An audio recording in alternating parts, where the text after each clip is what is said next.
নবনীরদনিন্দিত কান্তিধারম রসসাগর नागर भूपवरम। हरे कृष्णा, धन्यवाद, प्रणाम। हम लोग श्रीमद् भागवतम के 9वां स्कंद में हैं। आज हम लोग 20वां अध्याय आरंभ करेंगे। Shrimad Bhagavatam 9 to 20th chapter. हाँ, पर ये 20th चैप्टर का नाम क्या है? पुरु का वंश। हाँ, समझ।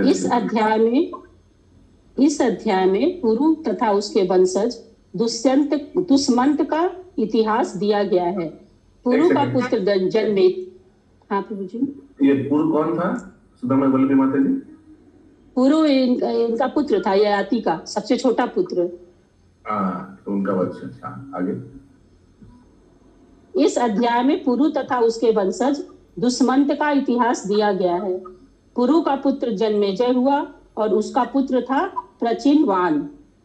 प्रचिनवान की परंपरा में क्रमशः प्रवीर, मनुष्यु, चारुपद, सुद्यु, बहुगव, संयाति, अहंयाति तथा रौद्रास्व हुए। रौद्रास्व के 10 पुत्र थे। रीतेयु, पक्षेयु, स्खंडिल, लेयु, कृतेयुक, जलेयु, सन्नतेयु, धर्मेयु, सत्येयु, व्रतएयु तथा वनेयु। रीतेयु का पुत्र रंती नाव था, जिसके 3 पुत्र थे, सुमति, ध्रुव तथा अप्रतिरथ। अप्रतिरथ का पुत्र कण्व था और कण्व का पुत्र मेधातिथि था। मेधातिथि के प्रस्कंद आदि सभी पुत्र ब्राह्मण थे। रंती नाव के पुत्र सुमति से रेभी नामक पुत्र हुआ और रेभी का पुत्र था दुष्यंत। एक बार दुष्यंत कहीं लिखा, कहीं दुष्यंत लिखा है। दुष्यंत होगा, दुष्मंत। हाँ, वही कहीं दुष्यंत भी लिखा है। एक बार दुष्मंत जंगल में शिकार करते हुए महर्षि कण्व के आश्रम में पहुंचा, जहां उसने एक अत्यंत सुंदर युवती को देखा, जिस पर मोहित हो गया। वो दुष्यंत ही होगा प्रभु जी। यह स्त्री विश्वामित्र की पुत्री थी और उसका नाम था शकुंतला। हाँ, दुष्यंत होगा। हाँ, उसकी माता मेनका थी, जिसने उसे जंगल में छोड़ दिया था, जहां कण्व मुनि को वह मिली थी। कण्व मुनि उसे अपने आश्रम में ले आए और वहां उन्होंने उसका पालन पोषण किया। जब शकुंतला ने महाराज दुष्यंत को पति रूप में स्वीकार कर लिया, तो महाराज ने गंधर्व विधि से उसके साथ विवाह कर लिया। बाद में जब शकुंतला अपने पति द्वारा गर्भवती हो गई, तो वे दुष्यंत उसे कण्व मुनि के आश्रम में छोड़कर अपने राज्य में वापस चले गए। ये गंधर्व विधि आगे उल्लेख आया था। हाँ, गंधर्व विधि से विवाह किया था। किसी को मालूम है कि गंधर्व विधि क्या होता है? हिरण्य में तो आगे आया था ये तात्पर्य में। माला परिवर्तन है, माला परिवर्तन होता है और दूसरा ज्यादा कुछ तो नहीं है। स्वामी श्री जो होंगे उनका माला दे देते हैं, हो जाता है। अच्छा, ओके, आगे। समय अनुसार शकुंतला ने एक वैष्णव पुत्र को जन्म दिया, किंतु दुष्यंत अपनी राजधानी लौटकर सब कुछ भूल गए। अतएव जब शकुंतला अपने 9 प्रसूत बालक के साथ दुष्यंत के यहाँ गई, तो उन्होंने उसे अपनी पत्नी तथा पुत्र के रूप में स्वीकार करने से मना कर दिया। किंतु उसके पश्चात एक रहस्यपूर्ण शुभ शकुन होने पर राजा ने उसे स्वीकार कर दिया। दुष्यंत की मृत्यु के पश्चात शकुंतला पुत्र भरत राज गद्दी पर बैठा। उसने अनेक महायज्ञ किए और ब्राह्मणों को प्रचुर दान दिया। इस अध्याय का समापन भरद्वाज के जन्म के वर्णन एवं महाराज भरत द्वारा उसे पुत्र रूप में अपनाए जाने के साथ होता है। हरे कृष्ण। श्री बादरायणीर्वाच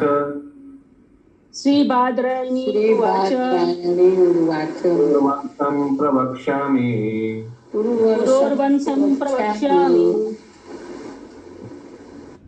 यत्र जातोऽसि भारत यत्र जातो असि भारत यत्र राजर्षयो वंश्य यत्र राजर्षयो वंशा ब्रह्मवंशश्च जाग्निरे। ब्रह्मवंशश्च जंगिरे। श्री सुखदेव गोस्वामी ने कहा, हे महाराज भरत के वंशज महाराज परीक्षित, अब मैं पुरु के वंश का वर्णन करूंगा जिसमें तुम उत्पन्न हुए हो और जिसमें अनेक राजर्षि हुए हैं, जिनसे अनेक ब्राह्मण वंशों का प्रारंभ हुआ है।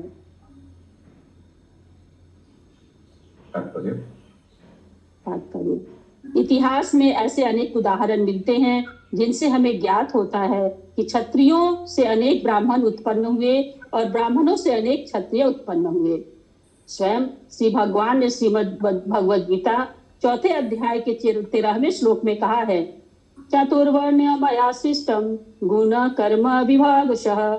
मैंने भौतिक प्रकृति के 3 गुणों तथा उनके कार्यों के अनुसार मानव समाज को 4 विभागों में बांटा है। अतएव कोई चाहे जिस कुल में जन्म ले, जब वह किसी विशेष वर्ग के लक्षणों से युक्त होता है तो उसका वर्णन उसी के अनुसार किया जाता है।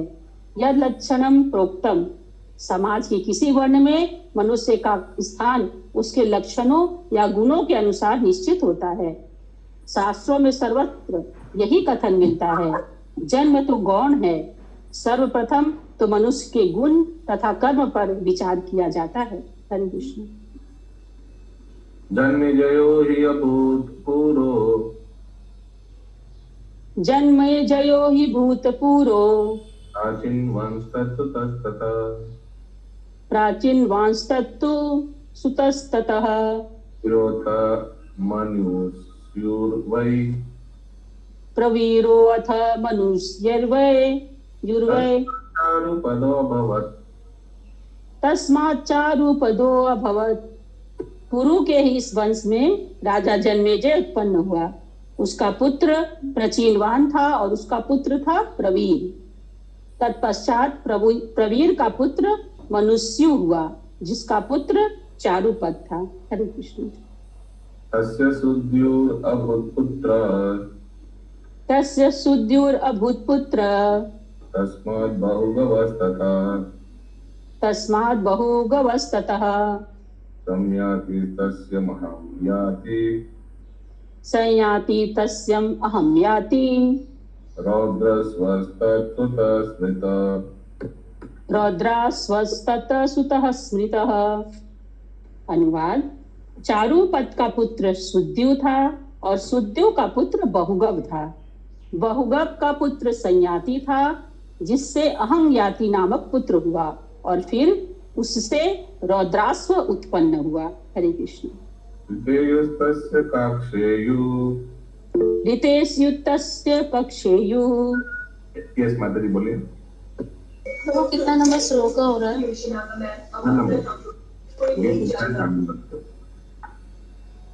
20 चैप्टर श्लोका नंबर 4।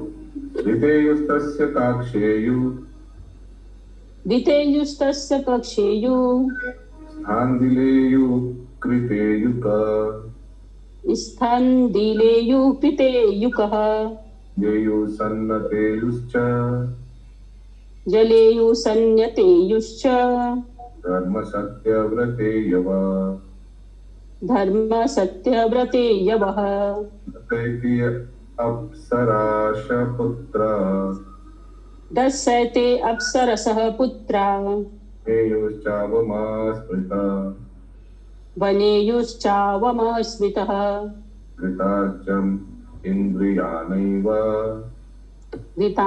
घृताच्यामिन्द्रियाणीव, मुख्यस्य जगदात्मनः, मुख्यस्य जगदात्मनः। अनुवाद, रौद्रास्व के 10 पुत्र थे, जिनके नाम ऋतेयु, कक्षेयु, स्थंडिलेयु, कृतेयुक, जलेयु, सन्नतेयु, धर्मेयु, सत्येयु, व्रतेयु तथा वनेयु थे। इन 10 में वनेयु सबसे छोटा था।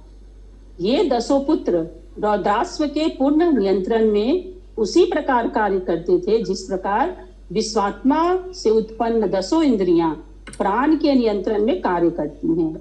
ये सभी घृताची नामक अप्सरा से उत्पन्न हुए थे। हरे कृष्ण।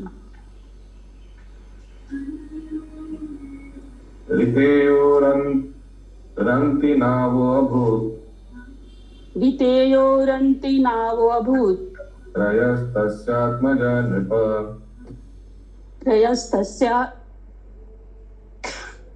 त्रयस्तस्यात्मजा निप सुमतिर्ध्रुव अप्रतिरथा सुमति ध्रुवो अप्रतिरथः कांगो अप्रातिरथमज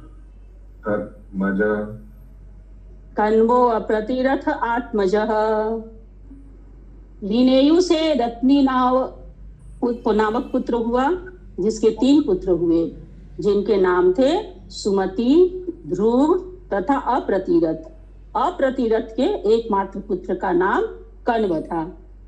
तस्य मेधातिथि अस्मात् प्रष्कनाद्य द्विजातयः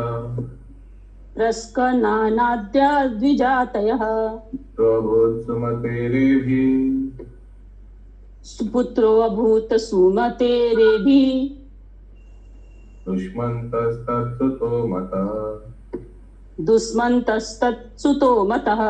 अनुवाद: कण्व का पुत्र मेधातिथि था, जिसके समस्त पुत्र ब्राह्मण थे और उनमें प्रमुख प्रस्कन्न था। रंती नाव का पुत्र सुमति, सुमति का पुत्र रेभी और रेभी का पुत्र था महाराज दुष्मंत। हरे कृष्ण। दुष्मंतो मृगयाम यातः कण्वाश्रम पदं गतः तत्रासीनां स्वप्रभया मंडायन्तीं रमामिव विलोक्य सद्यो मुमुहे देवमायामिवं स्त्रियम् बभासेतां वरारोहाम् भट कतिपयेर्वृतः। एक बार जब राजा दुष्मंत शिकार करने जंगल गया और अत्यधिक थक गया, तो वह महाराज कण्व के आश्रम में जा पहुंचा। वहां उसने एक अत्यंत सुंदर स्त्री देखी, जो लक्ष्मी के समान लग रही थी, और वहां अपने वो महाराज कण्व या मुनि कण्व? यहाँ पर लिखा है वो महाराज कण्व के आश्रम में जा पहुंचा। कण्व मुनि के आश्रम में गए। ओके, ठीक है। मुनि को ही यहाँ महाराज बोला जा रहा है। वह महाराज कण्व के आश्रम में जा पहुंचा। वहां उसने एक अत्यंत सुंदर स्त्री देखी, जो लक्ष्मी के समान लग रही थी, और वहां अपने तेज से संपूर्ण आश्रम को प्रकाशमान किए हुए बैठी थी। स्वाभाविक रूप से राजा उसके सौंदर्य से आकृष्ट हो गया। अतएव वह अपने कुछ सैनिकों के साथ उसके निकट गया और उससे बोला। हरे कृष्ण। राजा माने दुष्मंत।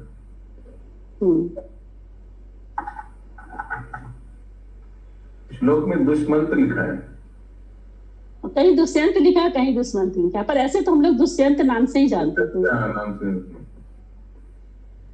तद्दर्शन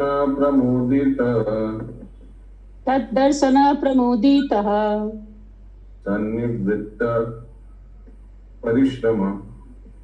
सन्निवृत्त परिश्रमः पप्रच्छ काम संतप्तः प्रहसनलक्षणया गिरा। उस सुंदर स्त्री को देखकर राजा अत्यधिक हर्षित हुआ और आखेट भ्रमण से उत्पन्न उसकी संपूर्ण थकावट जाती रही। वस्तुतः वह कामेक्षाओं के कारण अत्यधिक आकृष्ट था। अतएव उसने हंसी हंसी में उससे इस प्रकार पूछा। हरे कृष्ण। कात्वं कमला पत्राक्षी कात्वं कमला पत्राक्षी कस्यासि हृदयाङ्गमे कस्यासि हृदयाङ्गमे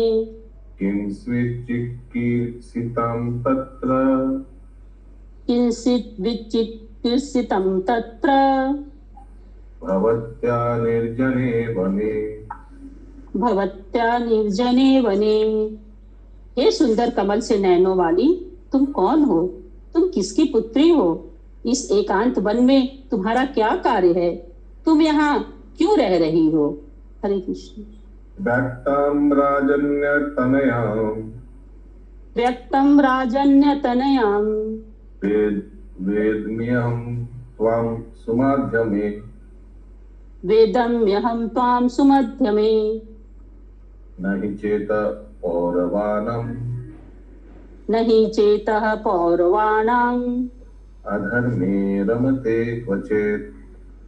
अधर्मे रमते क्वचित्। हे अति सुंदरी, मुझे प्रतीत होता है कि तुम किसी क्षत्रिय की पुत्री हो। चूंकि मैं पुरुवंशी हूँ, अतएव मेरा मन कभी भी अधार्मिक रीति से किसी वस्तु का भोग करने की चेष्टा नहीं करता। तात्पर्य, महाराज दुष्मंत ने अप्रत्यक्ष रूप से शकुंतला से विवाह करने की अपनी इच्छा व्यक्त की, क्योंकि उसे लगा कि शकुंतला किसी क्षत्रिय राजा की पुत्री है। हरे कृष्ण। किसका पुत्र थे? किसका पुत्र थे? शकुंतला को कह दिया था ना, बोध। कुछ अभी तक तो आया नहीं, आगे देखते हैं। विश्वामित्र में इनका पुत्री थी प्रभु जी।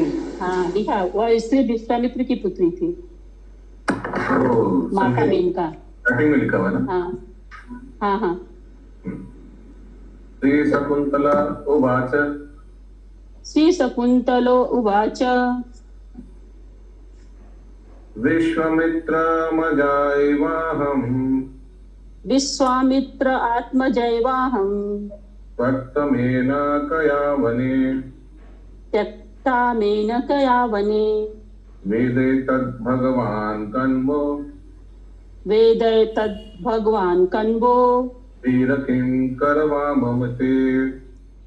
वीरम किं करवामते। शकुंतला ने कहा, मैं विश्वामित्र की पुत्री हूँ। मेरी माता मेनका ने मुझे जंगल में छोड़ दिया था। हे वीर, अत्यंत शक्ति संपन्न संत कण्व मुनि इसके विषय में पर्याप्त जानते हैं। आप कहिए कि मैं आपकी किस प्रकार सेवा करूं। तात्पर्य, शकुंतला ने महाराज दुष्मंत को बतलाया, यद्यपि उसने अपने पिता या माता को न तो कभी देखा है, न उनके विषय में वह कुछ जानती है, लेकिन कण्व मुनि उसके विषय में पूर्ण रूपेण जानते हैं। उसने उन्हीं से जाना है कि वह विश्वामित्र की पुत्री है और मेनका उसकी माता है, जिसने उसे जंगल में छोड़ दिया था। हरे कृष्ण। अगला श्लोक 14 नंबर। अस्यातां हि अरविंदाक्ष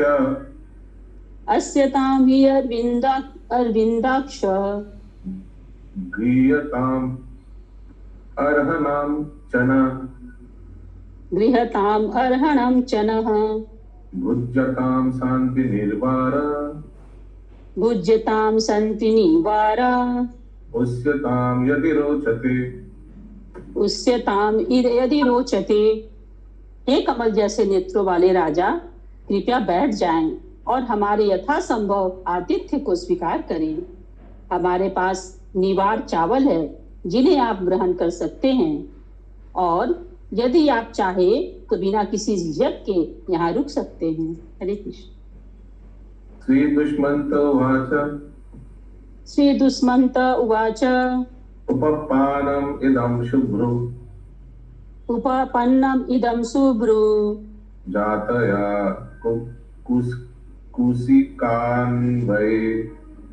जातया कुसिकान्वये स्वयं हि वृणुते राज्ञाम् कन्यका सदृशं वरम।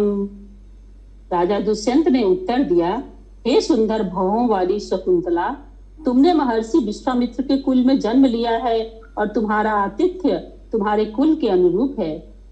इसके अतिरिक्त राजा की कन्याएं सामान्यतः अपना वर स्वयं चुनती हैं। तात्पर्य, एक सेकंड महाराज मैं जब तात्पर्य बोलूंगा तब प्रवेश कीजिएगा। आपको ये बात बताया मैंने।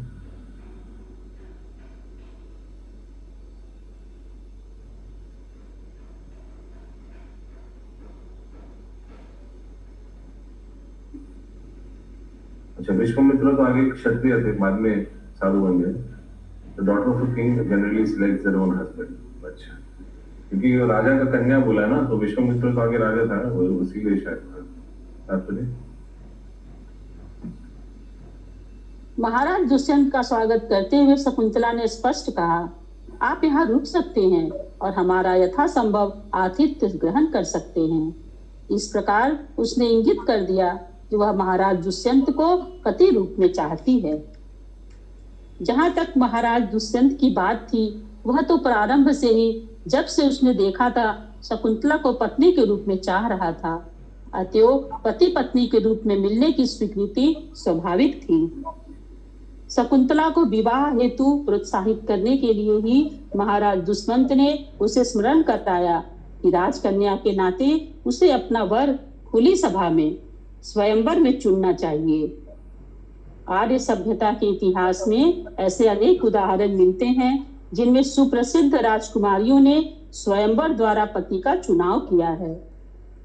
उदाहरणार्थ सीता देवी ने श्री रामचंद्र जी को ऐसी ही प्रतियोगिता में पति रूप में चुना और द्रौपदी ने अर्जुन को चुना था। ऐसे और बहुत से उदाहरण हैं। अतएव सहमति से या खुली प्रतियोगिता में अपना वर चुनने की छूट थी। विवाह 8 प्रकार के होते हैं, जिनमें पारस्परिक सहमति द्वारा विवाह करना गांधर्व विवाह कहलाता है। सामान्यतया माता पिता अपने पुत्र पुत्री हेतु वर कन्या का चुनाव करते हैं, परंतु गंधर्व विवाह स्वयं के चुनाव से होता है। यद्यपि भूतकाल में स्वयं के चुनाव द्वारा या सहमति से विवाह होते थे, किंतु विवाह विच्छेद जैसी बात नहीं पाई जाती थी। निसंदेह निम्न जातियों में असहमति होने पर विवाह विच्छेद होता था, किंतु सहमति से विवाह की प्रथा उच्चतम जातियों में भी थी और राजसी क्षत्रिय परिवारों में यह विशेष रूप से प्रचलित थी। महाराज दुष्यंत द्वारा शकुंतला को पत्नी रूप में ग्रहण करना वैदिक संस्कृति के अनुरूप था। यह विवाह जिस रूप में हुआ उसका वर्णन अगले श्लोक में हुआ है। हरे कृष्ण। 16 नंबर श्लोक। ओम इत्युक्ते यथा धर्मं ओम इत्युक्ते यथा धर्मं उपयेमे शकुन्तलम् उपएमे शकुन्तलां गान्धर्व विधिना राजा गांधर्वा विधिना राजा देशकाल विधानवानवित् देशकाल विधानवित्। जब शकुंतला महाराज दुष्यंत के प्रस्ताव पर मौन रही तो सहमति पूर्ण हो गई। तब विवाह के नियमों को जानने वाले राजा ने तुरंत ही वैदिक प्रणव ओमकार का उच्चारण किया, जैसा कि गंधर्वों में विवाह के अवसर पर किया जाता है। ओंकार या प्रणव श्री भगवान का शब्द रूप है। श्रीमद् भगवद गीता में कहा गया है कि अ उ म ये 3 अक्षर मिलकर ओम द्वारा श्री भगवान का प्रतिनिधित्व करते हैं। धार्मिक सिद्धांतों का अभिप्राय पूर्ण पुरुषोत्तम भगवान श्री कृष्ण के आशीर्वाद तथा अनुग्रह का आह्वान करना है, क्योंकि श्रीमद् भगवद गीता में भगवान श्री कृष्ण स्वयं कहते हैं कि जो काम इच्छाएं धर्म के विपरीत नहीं है, उनमें वे स्वयं उपस्थित रहते हैं। विधिना शब्द का अर्थ है धार्मिक सिद्धांतों के अनुसार। वैदिक संस्कृति में धार्मिक सिद्धांतों के अनुसार स्त्री तथा पुरुष के संयोग की अनुमति है। हम अपने कृष्ण भावनामृत आंदोलन में धार्मिक सिद्धांतों के अनुसार विवाह करने की अनुमति प्रदान करते हैं, किंतु मित्रों के रूप में स्त्रियों तथा पुरुषों का यौन संयोग अधार्मिक है और इसकी अनुमति नहीं दी जाती। हरे कृष्ण। अमोघ वीर्यो राजर्षि अमोघ वीर्यो राजर्षि महिष्यं वीर्यम् आदधे महिष्यां वीर्यम् आदधे स्वभूते स्वपुरं जात स्वभूते स्वपुरं यातः कालेना सुतसा सुताम् कालेना सुतसा सुतम्। अमोघ वीर्य राजा दुष्यंत ने रात्रि में अपनी रानी शकुंतला के गर्भ में वीर्य स्थापित किया और प्रातः होते ही अपने महल को लौट गया। तत्पश्चात समय आने पर शकुंतला ने एक पुत्र को जन्म दिया। हरे कृष्ण।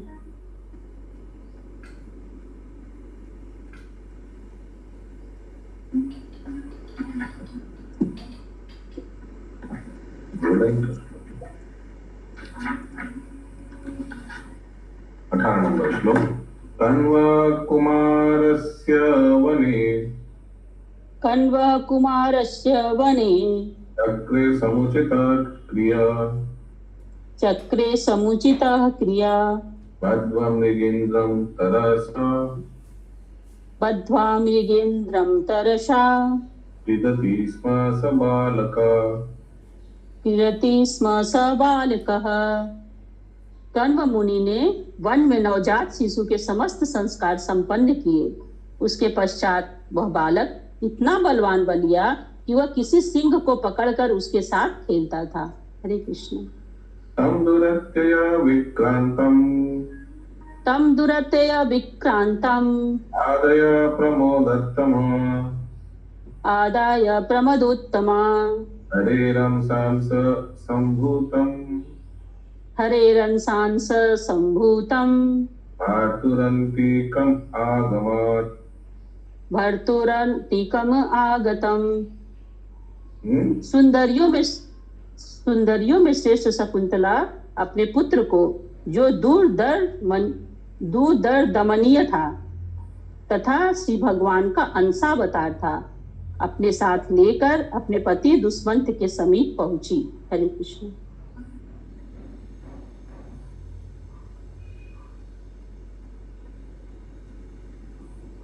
यानी पुत्र को लेकर राजधानी गया होगा दुष्मंत राजा के पास।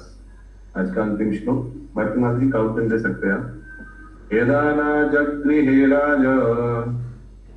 न जगृहे राजा भार्या पुत्रान् वनिन्दितौ शृण्वतां सर्वभूतानां केवागाः शरीरिणी। जब राजा ने अपनी निर्दोष पत्नी तथा पुत्र दोनों को स्वीकार करने से अस्वीकार कर दिया, तो आकाश से सगुन के रूप में एक अदृश्य आवाज सुनाई दी, जिसे वहां उपस्थित सबने सुना।